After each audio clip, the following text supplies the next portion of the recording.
Last week, I was with Bernie Moreno. He's campaigning against Sherrod Brown in Ohio for the Senate. We stopped by a Republican event in the area, and I gave a speech about the differences in worldview between right and left, or as I call them at this point, lions and scavengers. Here's what it sounded like.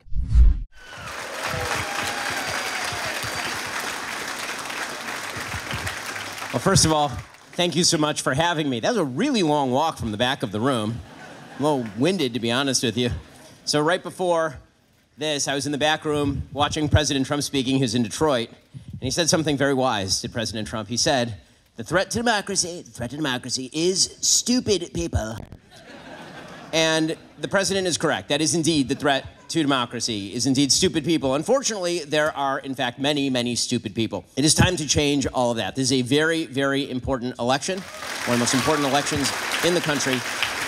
So you heard Bernie explain many of the practical reasons why that is true. The most obvious reason that's true is if, God forbid, Kamala Harris were to become president of the United States and were she to have a Democratic Senate and a Democratic House, she would then completely rewrite the way that government is done in the United States. She's pledged to do this. She says that she would move to kill the filibuster in the Senate, which means that Democrats would next move to stack the Supreme Court, meaning there would be no way to constitutionally challenge any of their predations on the Constitution.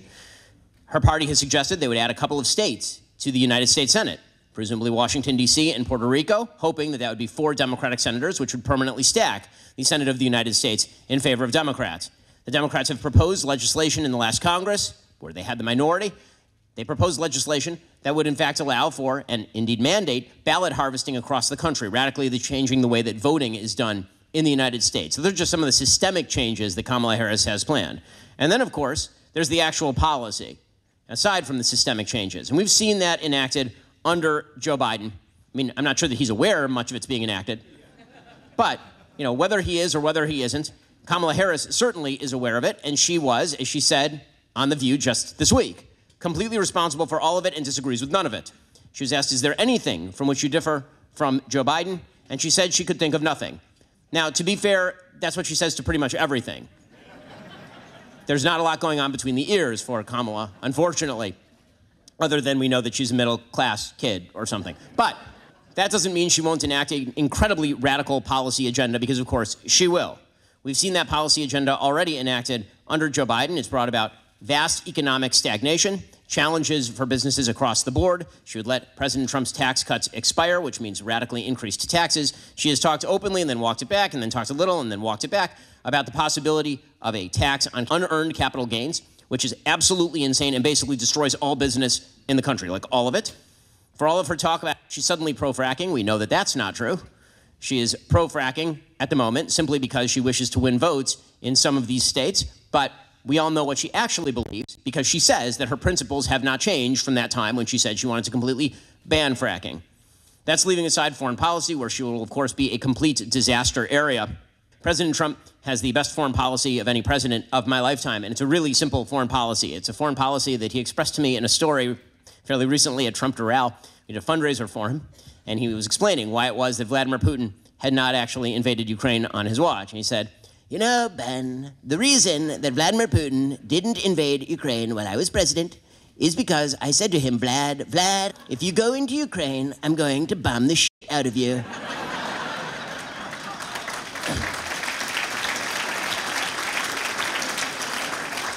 And he goes on, he says, and Vladimir said back to me, no, you won't, Mr. President. And I said, well, I might. That, as it turns out, is a very good foreign policy, as opposed to the foreign policy of this administration, which is to throw all of our allies under the bus and surrender to all of our enemies, literally all of them. There is not one enemy of the United States that has not gotten stronger under Joe Biden. That would certainly continue under Kamala Harris. But there is a deeper conflict that's brewing in the United States. And that is a real ideological conflict, because I was joking before and I said that the real threat to the country is stupid people. I don't actually think that's true. I think that the real threat to the country is something else. The state of Ohio, all of America, was founded on a certain ethos. And that was what I would call the pioneer ethos. This ethos that you were going to leave a place that was much more safe for a place that was much less safe. You were going to leave a place that was much more secure for a place that was much less secure, but the guarantee was you'd have much more opportunity. So you're going to leave a big city on the coast, and you're going to cross the Appalachians, and you were going to come to Ohio where there was literally nothing, and then you were just going to build on a river bend somewhere, and you were going to found a town. or you were going to found a steelworks, and you were going to work insanely long hours in incredibly dangerous conditions in order to build the iron and steel factories that originally powered the industry of the state. Everyone who builds a business today is part of that. Everybody who gets up in the morning and goes to work is a part of that same ethos, that pioneer ethos, the one that says, get the hell out of my way and I will succeed. Get the hell out of my way, I'll help build my community. Get the hell out of my way, I'll raise my kids. Right? That is the ethos that the United States was founded on. Right? Bernie's personal story is that ethos. Right? Bernie's story is that his family came here from another country to take advantage of that opportunity. And then Bernie did take advantage of that opportunity. But I think that's the story for virtually everyone in the United States. And my great-grandparents came here at the beginning of the 20th century with literally nothing. They didn't speak the language. And they were able, over the course of generations, to build wealth, to build a thriving family, and all the rest. Because that's what America is all about. It's tough to prioritize health, especially if you're not sure where to start. This is why I'm excited to introduce Lumen. This is a really cool device. It's the world's first handheld metabolic coach. It's a device that measures your metabolism through your breath.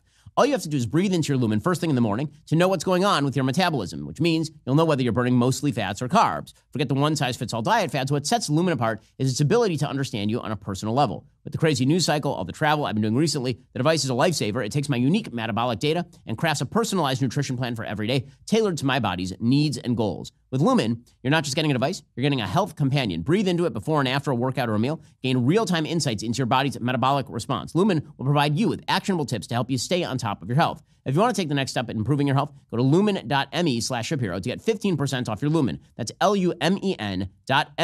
Use Shapiro for 15% off your purchase of the product. lumen.me. Use code Shapiro for 15% off your purchase of this awesome thing.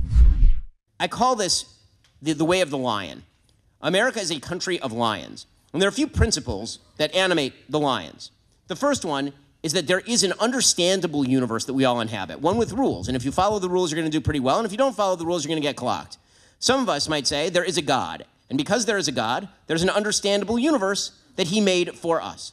And because that universe is understandable, that means that we also understand what we're supposed to do in the morning. There are duties. There are things we are supposed to do for God, for each other, for our church, for our community, for our country. These are all things that we all wake up in the morning and we go and do them. And finally, we understand, because we're lions, that we have to have liberty in order to perfectly fulfill all of that. It wouldn't be enough for somebody to tell us what to do. We have to go out and do it ourselves. Right? There's an understandable universe. There are duties that we have, and we have liberty to go and do those things. That's why we have liberty. And then there's another ethos, and this is the real threat to the country, and that is the scavenger ethos. And that is an ethos that we see written across the country. You see it on America's college campuses, where the most privileged kids in literally all of human history go around and pretend that they are somehow victims of the greatest country in human history. They pretend that there's something wrong with the country that raised them and gave them this enormous level of privilege. You see it in the mainstream media, in the legacy media, where the basic assumption is that if someone failed, it's because America was bad to them. That if someone is not a success, that is because someone was mean to them and that person has to suffer. That all success, actually, anyone who is a success must have exploited somebody else. All of life can be broken down into victims and victimizers. This is what the scavengers believe. They believe that if there's a failure on their own part, it's not their failure, it's everybody else's failure. In fact, it's even more than that. It's a failure of the system. And so the system has to be torn down. You wonder why you see so many people who are out in the streets yelling about how terrible the country is while flipping through their iPhones and earning $60,000 a year on average. Why are they doing that? And the answer is because they are animated by this ethos. It's a loser ethos. It's a scavenger ethos. It's an ethos that says the only thing in the world that matters is what I feel on the inside of me. I don't have duties to the rest of the world. I don't have things I have to do. I don't have a church to which I owe duties or a synagogue. I don't have a community that I am called upon to do things for. I don't have obligations to build a family and create future generations. I don't have any of that stuff. It's just what I feel inside. And if I don't get what I feel inside right now, the entire system has to pay. Somebody victimized me. And if I'm unsuccessful, it's not because I'm doing something wrong. It's because everyone else is. And if you're successful, it's because you did something wrong to me. That is the battle that we see in the country right now. It's the battle between lions and scavengers. The lions are what I call hunters, people who innovate, people who go out and build. You get up in the morning, you figure out some problem to solve, and you go and solve it. You're innovative about it. You're determined. You're gritty, and you work at it. They're warriors. They're the people who go off in battle, or are firefighters, or are police who actually have to defend the homestead. And they're the weavers. right? The people who actually weave together the community. People like, in Florida, my wife, right? My wife is a family medicine doctor, but what does she spend most of her time doing? She does charity work, or she's taking care of the kids. That's weaving together the community. Those are the people you go to for advice, or you certainly don't get in fights with because it's a bad idea. That's what a pride of lions looks like. Scavengers are made up of people who take from the innovators and tear down the innovators. Saboteurs, people who are trying to destroy the system from within and think it's important to do so. Destroyers, people who want to rip apart the social fabric, who say that family is actively bad. Family is an imposition on you. Church is actually bad. The only people who would go to church are terrible, bitter clingers. People who are just indoctrinated into this perverse religion that tells you you have to do things when really you don't have to do anything. Destroyers are the people who tell you that when you build a social fabric, it should be ripped away because government can do all of that better. That's the threat to the country. And I'm not saying that that's half the country. I don't think it's half the country. I think it's actually a relatively small percentage of the country. I think they lie about what they're attempting to do. I think they hide all of this in the guise of empathy. What they do is they want to tear down the system. They want to blame everyone else for their problems. But what they say is, I care about you. I care about everyone, which is why I want to tear down the system. But that's a lie. That's a lie. That's where President Trump is correct. There are a lot of people who believe that lie, not because they're stupid. Maybe it's because they're naive. Maybe it's because they're hopeful. Maybe it's because they're dissatisfied.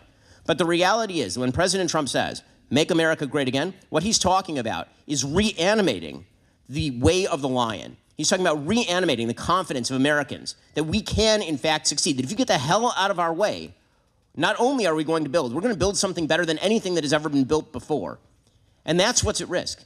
Because once we're on the other path, once we're on the tearing down path, and that is a path of stagnation, it's a path of families falling apart or not being formed at all, it's a path of churches emptying out, it's a path of cities emptying out and industries emptying out. Once we're on that path, it's very, very difficult to climb off that path. So we're at an inflection point in American life right now. I'm talking about, in terms of lions and scavengers, sort of the bottom of the iceberg, but you can see it every time you turn on your TV and you see one party, for example, arguing that America doesn't deserve a border.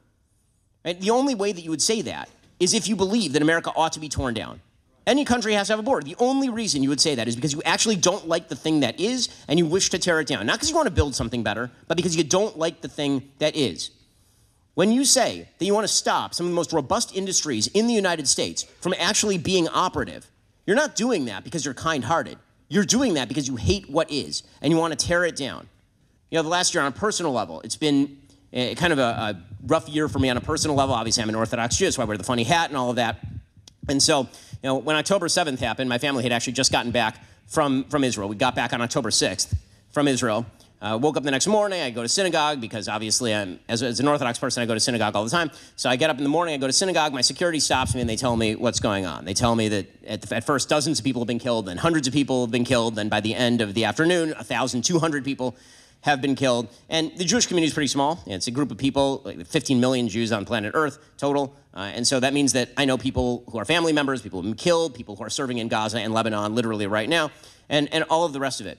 That was shocking, obviously. What was even more shocking was the response of the scavengers in the West. If you want to see what the scavengers look like, take a look at the people marching on college campuses or the people marching in London in solidarity with Hamas and Hezbollah, and understand they make common cause with the exact same people who want to tear away your business and your church. They make common cause with the same people who believe that the fundamental American principles are bad and exploitative. This is all part of the same thing. So the only way to understand that is to understand that what you really have in that group is just a bunch of people who don't like the system, feel they've been marginalized, and now want to destroy the system. That's all it is. They have nothing else in common except they hate the people who they believe are in control.